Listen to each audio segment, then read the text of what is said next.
Hi hello viewers, welcome to Shri maths lab అండి. This is Sreelekha MSc maths. So ఇవాళ ఈ వీడియోలో మీరు సెక్షన్ 2 న్యూమరికల్ ఎబిలిటీ మీద క్వశ్చన్స్ అన్నది నేను ఎక్స్ప్లెయిన్ చేయబోతున్నాను. సో ఇందులో మనకి సెక్షన్ 2లో ఎన్ని ఉంటాయండి? టోటల్ 35 క్వశ్చన్స్ ఉంటాయి కదా. సో ఆ 35 క్వశ్చన్స్కి మీరు క్వశ్చన్స్ ఎలా సాల్వ్ చేయాలి ఈజీగా, సో వాటి క్లూస్ ఏంటి, ఎలా ఉంటుంది ఏంటి అన్నది క్లియర్గా ఈ వీడియోలో నేను డిస్కస్ చేయబోతున్నాను. సో వీడియోని మీలాంటి వాళ్ళకి రీచ్ అవ్వాలంటే మీరు చేయాల్సింది ఏంటండి, వీడియోకి ఒక చిన్న లైక్ అయితే ఇచ్చేయండి ఫ్రెండ్స్. అలాగే మన ఛానల్ ఎవరన్నా సపోర్ట్ చేయాలి అనుకున్న వాళ్ళు ఎవరన్నా ఉంటే కనుక దయచేసి మన ఛానల్ని అయితే సబ్స్క్రైబ్ చేసుకుని సపోర్ట్ అయితే చేసేయండి. అండ్ యూజ్ఫుల్ కంటెంట్ కాబట్టి మీ ఫ్రెండ్స్కి రిలేటివ్స్కి షేర్ చేయడానికి కూడా మ్యాక్సిమం ట్రై చేయండి. సో లేట్ చేయకుండా టాపిక్లోకి అయితే వచ్చేస్తున్నానండి. సో ఇక్కడ ఏంటండి, సెక్షన్ 2 అన్నది న్యూమరికల్ ఎబిలిటీ అన్నమాట. సో ఇందులో మనకి 31 నుంచి 40 వరకు క్వశ్చన్స్ అన్నవి మనకి టోటల్ 10 క్వశ్చన్స్ అనమాట. సో ఇవంతా కూడా మనకి అర్థమెటిక్ మీద ఉంటాయండి. సో ఓన్లీ సాల్వింగే, సింపుల్ క్వశ్చనే చేయాలన్నమాట. సో పర్సంటేజెస్ మీద సింపుల్ క్వశ్చన్ అన్నది ఎలా చేయాలి ఏంటి అన్నది నేను ఇప్పుడు మీకు ఎక్స్ప్లెయిన్ చేయబోతున్నాను. సో వీడియోకి స్కిప్ చేయకుండా ఎండింగ్ వరకు చూస్తేనే మీకు కాన్సెప్ట్ అన్నది క్లియర్గా అర్థమవుతుందండి. మధ్య మధ్యలో స్కిప్ చేసి చూస్తే కనుక మీకు కాన్సెప్ట్ అయితే అర్థం కాదు. ఓకేనా? సో అందుకే స్కిప్ చేయకుండా చూడడానికి ట్రై చేయండి. సో మ్యాక్సిమం చాలా తక్కువ లెంగ్త్లోనే నేను వీడియోస్ అన్నది చేస్తున్నాను, ఎందుకంటే మీకు టైం అన్నది వేస్ట్ అవ్వకూడదు. ఇప్పుడు చాలా ఇంపార్టెంట్ అండి టైం అన్నది. ఓకేనా? సో డైలీ 8 అవర్స్ మీరు ప్లాన్ వేసుకున్నారో లేదో నాకైతే తెలీదు. సో మీరు డైలీ 8 అవర్స్ వేసుకుంటూ జస్ట్ ఒక్క 10 మినిట్స్ మన ఛానల్ మీద ఫోకస్ పెట్టండి, వీడియోస్ మీద. సక్సెస్ అన్నది గ్యారంటీ వస్తుంది. నేను రోజు నా ఛానల్ చూడమని నేనేం చెప్పట్లేదండి, జస్ట్ ఒక్క 10 మినిట్స్ చాలండి. ఆ వీడియో ఒక్కటి చూసి మీరు ప్రాక్టీస్ చేయండి, సక్సెస్ ఎందుకు రాదో నేను చూస్తాను. ఓకేనా?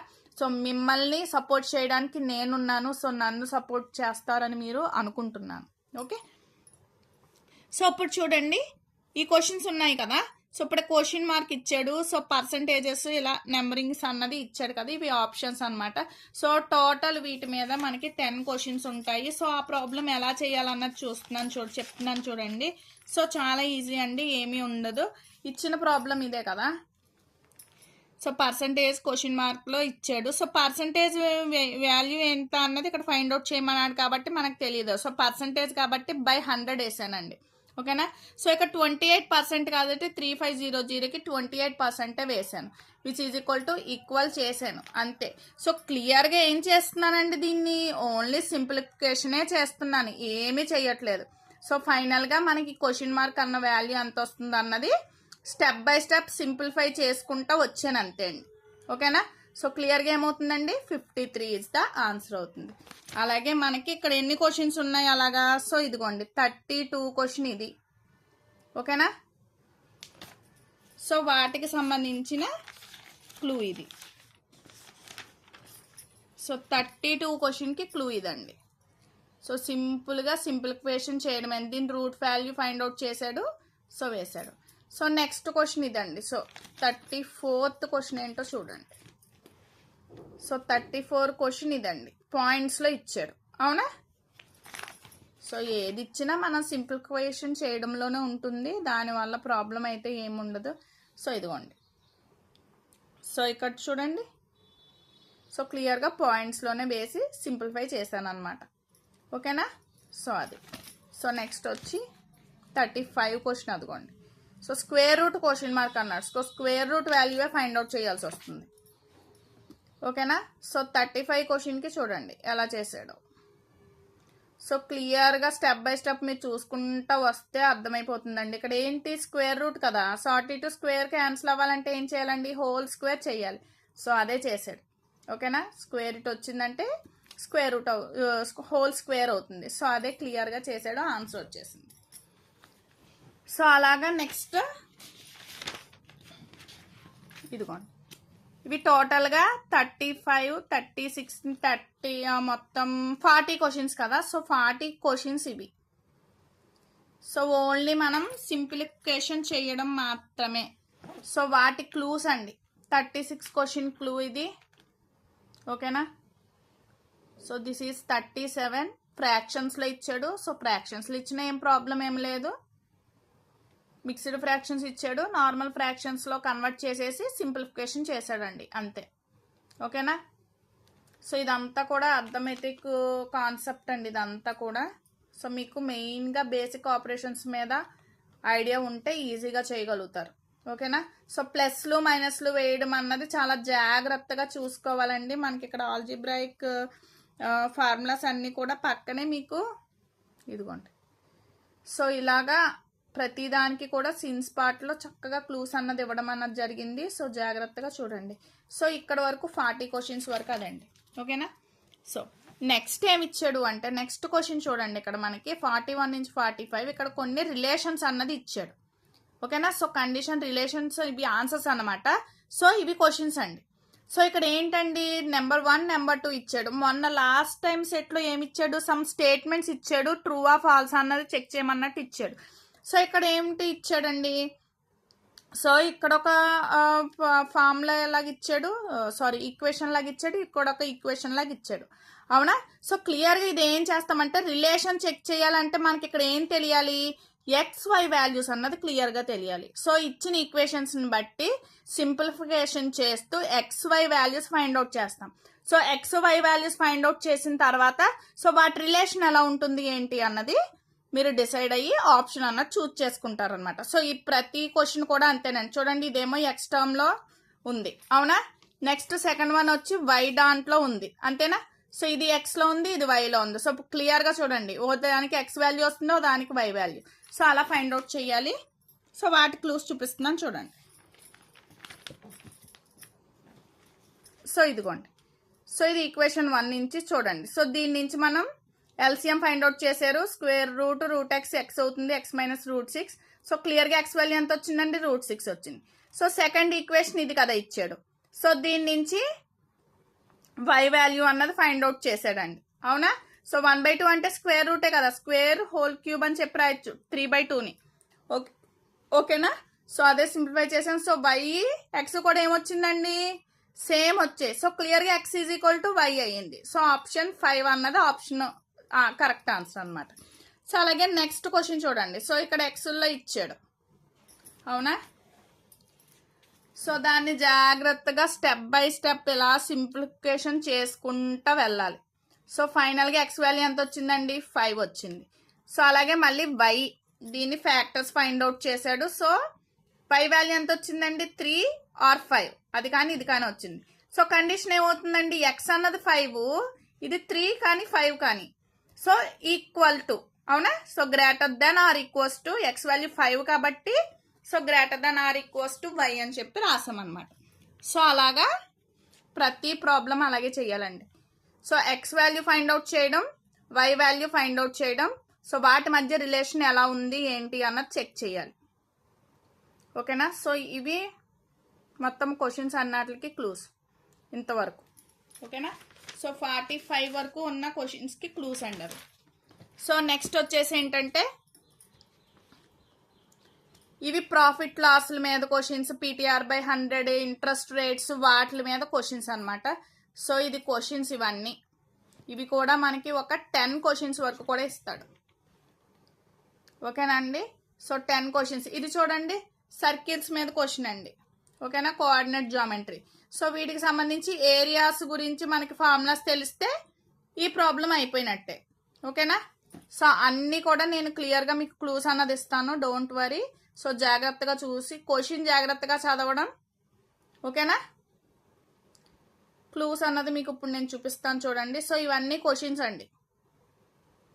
టోటల్గా 55 వరకు కూడా మనకి టైము, డిస్టెన్సు, అలాగే నెక్స్ట్ PTR/100 ఫార్ములాస్ ఉంటాయి కదా, simple interest, compound interest.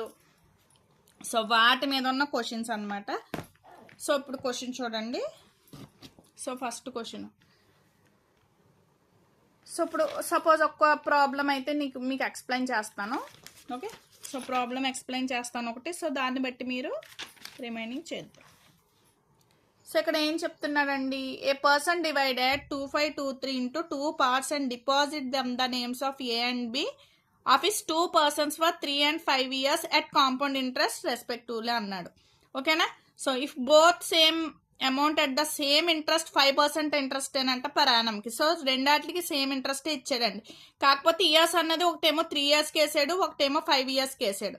So ఒక పర్సన్ దగ్గర ఉన్న అమౌంట్ దీన్ని డివైడ్ చేశాడు ఏబీల కింద. సో అయితే మనల్ని ఏం ఫైండ్ అవుట్ చేయమంటున్నాడండి, ఏ దగ్గర ఉన్న డిపాజిట్ అమౌంట్ ఎంత అన్నది ఫైండ్ అవుట్ చేయమంటున్నాడు. సో అది క్వశ్చన్, అవునా? సో దీనికి క్లియర్గా ఎలా చెప్తున్నాడండి, suppose the amount deposit in the name A and B. Okay, so వాటిని ఏదేమో ఎక్స్ అనుకుంటున్నాను, బిదేమో మనకి టోటల్ అమౌంట్ 2523 అని ఇచ్చాడు కదా. సో అందులో నుంచి ఏ వాల్యూ తీసేస్తే బి వస్తుంది కదండి. సో ఇది బి అమౌంట్ అనుకుంటున్నాను, ఓకేనా? సో ఇప్పుడు అకార్డింగ్ టు ద క్వశ్చన్ ఆడు ఇచ్చిన దాని ప్రకారం ఏంటండి, సో ఏకి 3 years ఉంది, బికి వచ్చేసి 5 years ఉందండి, అంతేనా ఇంట్రెస్ట్. సో అదే నేను రాశాను, ఇది ఏ అమౌంట్, ఏ ఇంటూ ఇదిగోండి ఫార్ములా వచ్చి ఇదండి, కాంపౌండ్ ఇంట్రెస్ట్ కదా అడిగాడు. సో కాంపౌండ్ ఇంట్రెస్ట్కి ఫార్ములా ఇదనమాట, P into 1+r/100 whole power N. N అంటే ఇక్కడ టైం అనమాట. సో టైం అన్నది ఒకటేమో 3 years ఇచ్చాడు, ఒకటేమో 5 years ఇచ్చాడు బికి, అవునా? సో ఇదేమో ఏకి ఉన్న అమౌంట్ ఎక్స్ అనుకున్నాం, బి దగ్గర ఉన్న అమౌంట్ వచ్చి ఇది అయిందండి. సో అదే వేసి క్లియర్గా ఎక్స్ వాల్యూ అన్నది నేను సింప్లిఫికేషన్ చేశాను అంతే. సో ఫైనల్గా ఏ ఎంత డిపాజిట్ చేసిన అమౌంట్ ఉన్నది మనకు క్లియర్గా వచ్చిందండి, ఓకేనా? సో ఈ ప్రాబ్లమ్స్ అన్నీ కూడా అంతేనండి, మీరు జాగ్రత్తగా క్వశ్చన్ చదవడం, వాటి క్లూస్ చదవడం, ఓకేనా? సో ప్రతి సమ్ కూడా అంతేనండి, ఇంట్రెస్ట్ రేట్లు ఇచ్చాడు, అమౌంట్ ఇచ్చాడు, ప్రిన్సిపల్ అమౌంటా లేకపోతే ఏం ఫైండ్ అవుట్ చేయమంటున్నాడు ఏంటి అన్నది మీరు క్లియర్గా అబ్జర్వ్ చేసుకుంటూ చేస్తే మీకు వచ్చేస్తుంది అనమాట. సో ఫైనల్గా ఈ ప్రాబ్లంది ఇది, ఓకేనా? సో టోటల్గా ఇవి కూడా మనకి 10 క్వశ్చన్స్ అయితే ఉన్నాయండి.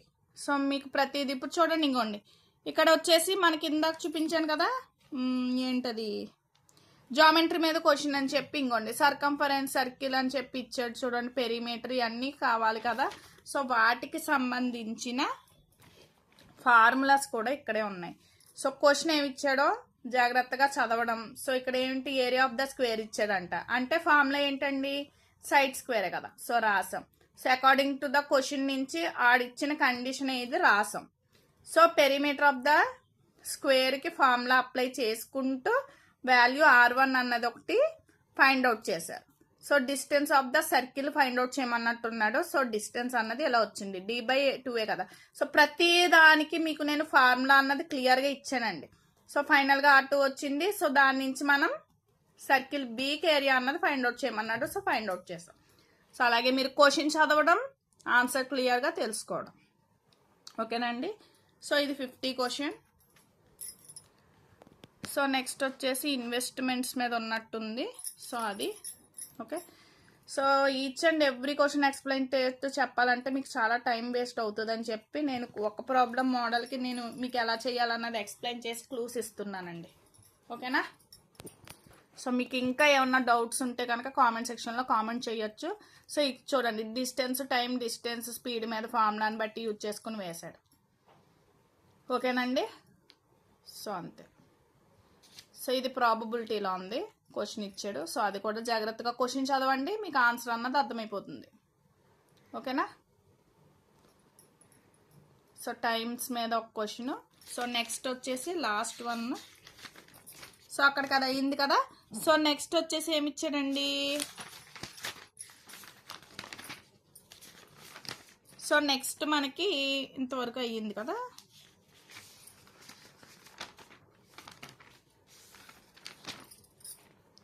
సో చూడండి, సో నెక్స్ట్ మనకి సిరీస్ అనమాట. సో సిరీస్ మీద క్వశ్చన్స్ అండి ఇవి.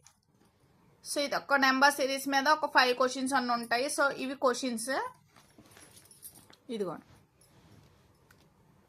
ఇవన్నీ సిరీస్ అండి, ఓకేనా. సో వీటి సొల్యూషన్స్ ఏంటో చూపిస్తున్నాను చూడండి.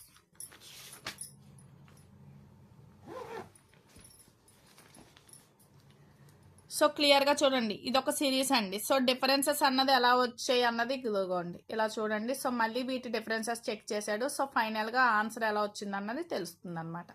సో నెక్స్ట్ సిరీస్ ఇలా ఇచ్చాడు చూడండి, హాఫ్, 1, 1/2. సో హాఫ్ డిఫరెన్సెస్లో ఉంది ప్రతిదీని. సో లాస్ట్ ఏది వస్తుంది. సో చాలా ఈజీ అండి, ఓకేనా.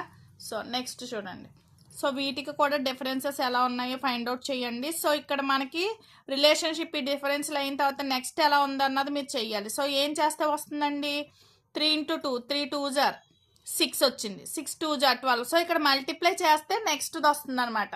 సో అలాగ ఉంది ఇక్కడ లాజిక్ అన్నది, ఓకేనా. సో ఆ ప్యాటర్న్లో మీరు సిరీస్ అన్నది చెక్ చేయాల్సి వస్తుంది. సో ఇక్కడ చూడండి డిఫరెన్సెస్ ఎలా ఉన్నాయండి, +216 ఇలా ఉన్నాయి, అవునా. సో ఇక్కడ ఫైండ్ అవుట్ చేయాల్సింది ఈ వాల్యూ ఫైండ్ అవుట్ చేయమంటున్నాడు మనల్ని. సో ఎలా వస్తుంది అన్నది చూడండి. సో ఇక్కడ ఎలా వచ్చిందండి, మనకి ఇక్కడ వరకునే తెలుసు. సో ఇదేంటంటే 6 cube, 5 cube, 4 cube. So next ఏమవుతుందండి 3 క్యూబ్. సో అలాగా మనం ఇక్కడ డిఫరెన్స్ అన్నది నెంబర్ లేకపోయినా సరే సో అలా తీసుకుని వేస్తే కనుక సో ఫైనల్గా ఆన్సర్ అన్నది మీకు ఏమొస్తుంది అన్నది తెలుస్తుంది అనమాట. సో నెక్స్ట్ వచ్చేసి ఇది కూడా చూడండి, ఓకేనా. సో ఇది కూడా అంతేనండి, ఓకేనండి. సో ఇంటూ 1 చేసి -2 చేస్తున్నాడు, ఇంటూ 2 చేసి -3, ఇంటూ 3 చేసి -4. సో సిరీస్ అలా ఉంది చూడండి. సో ఆ ప్యాటర్న్లో మీరు చేయాల్సి వస్తుంది. సో ఫైనల్గా ఆన్సర్ అన్నది ఇది వచ్చింది, ఓకేనా. సో లాస్ట్గా ఏంటంటే డేటా మీద క్వశ్చన్స్ అండి. ఒక డేటా అన్నది ఇచ్చాడు, ఇవి స్కూల్స్ అంట, ఇవి students, class wise students. So దాని మీద క్వశ్చన్స్ అన్నది ఇచ్చాడు చూడండి, 61 నుంచి క్వశ్చన్స్ అనమాట. సో వాటికి సంబంధించిన క్లూస్ కూడా ఇస్తాను. సో సేమ్ డేటాని మనం దృష్టిలో పెట్టుకుని చేయాల్సిన ప్రాబ్లమ్స్ అండి, ఓకే. సో ఇదిగోండి క్వశ్చన్స్ అన్నది ఇదిగోండి. సో 61 నుంచి, ఓకేనా. సో యావరేజ్ ఏదో అడిగినట్టున్నాడు ఫస్ట్ క్వశ్చన్కి, సో అది చేశారు. సో మీరు డేటా టేబుల్ డేటా పక్కన పెట్టుకుని నోట్ చేసుకుని సో దాని మీద ప్రాబ్లమ్స్ అన్నది ఇలా నోట్ చేసుకుని మీరు ఈచ్ అండ్ ఎవ్రీథింగ్ ఈ క్లూస్ ఆధారంగా మీరు ప్రాక్టీస్ చేసుకోవచ్చు, ఓకేనండి. సో ఇవి టోటల్గా క్లూస్ 65, ఓకేనా. సో ఇంతవరకు మీకు మొత్తం 65 క్వశ్చన్స్ కంప్లీట్ అయినట్టు. సో దీంట్లో మనకి 35 ఉంటాయి కదా. సో రీజనింగ్ ఎబిలిటీ అన్నది చెప్దాం. సో ఇప్పుడు న్యూమరికల్ ఎబిలిటీ మీద మొత్తం టోటల్ 35 క్వశ్చన్స్ కూడా మీకు క్లియర్గా నేను ఎక్స్ప్లెయిన్ చేశాను విత్ క్లూస్తో. సో డౌట్స్ ఏమైనా ఉంటే కనుక కామెంట్ సెక్షన్లో కామెంట్ చేసేయండి. థ్యాంక్స్ ఫర్ వాచింగ్ అండి. నెక్స్ట్ వీడియోలో కలుద్దాం.